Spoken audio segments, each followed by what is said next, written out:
પાટણ ખાતેથી રાજસ્થાનના પ્રસિદ્ધ યાત્રાધામ રામદેવરા ખાતે બાબા રામદેવ પીરના બીજના દર્શન માટે રિક્ષા લઈને ગયેલા ભાવિકોને વળતા માર્ગ અકસ્માત નડતા એક વ્યક્તિનું ઘટના સ્થળે જ મોત નીપજ્યું હતું અને અન્ય લોકોને ગંભીર ઈજાઓ થઈ હોવાનું જાણવા મળ્યું હતું। જાણવા મળતી માહિતી મુજબ પાટણ રોહિતનગરના રહેતા અને શહેરના જાણીતા તબીબ ડોક્ટર શ્રીનીલ ગાંધીના ત્યાં વર્ષોથી ફરજ બજાવતા નીતિનભાઈ જીવણભાઈ પરમાર તેમજ ઠાકોર સમાજ અને અન્ય કેટલાક ભાવિકો દર વર્ષની જેમ આ વર્ષે પણ રિક્ષા લઈને રામાપીરની બીજ ભરવા રણુજા ગયા હતા, જ્યાં દર્શન કરીને તેઓ પરત ફરી રહ્યા હતા ત્યારે ગત રોજ રાત્રિના આશરે 11:30 કલાકના સુમારે બાડમેર જેસલમેર હાઈવે પર અજાણ્યા વાહને તેમની રિક્ષાને ટક્કર મારી હતી।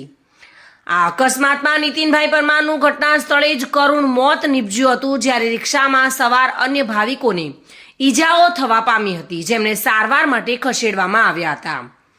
નીતિનભાઈ પરમારના અકસ્માતે મૃત્યુના સમાચાર જાણતા પાટણમાં તેમના પરિવારજનો અને સગા વહાલાઓમાં આઘાત સાથે ઘેરા દુઃખની લાગણી પ્રસરી જવા પામી હતી। નીતિનભાઈ પરમારના મૃતદેહને પાટણ ખાતે લાવવામાં આવતા તેમના પરિવારજનોના આક્રંદથી સમગ્ર વાતાવરણમાં ગમગીની છવાઈ ગઈ હતી। તો રામદેવરા દર્શન કરવા ગયેલા ભક્તોને અકસ્માત નડતા એક વ્યક્તિનું ઘટના સ્થળે જ કરુણ મોત નીપજ્યું હતું અને અન્ય સારવાર હેઠળ છે। Reena Parmar, today news, Gujarati.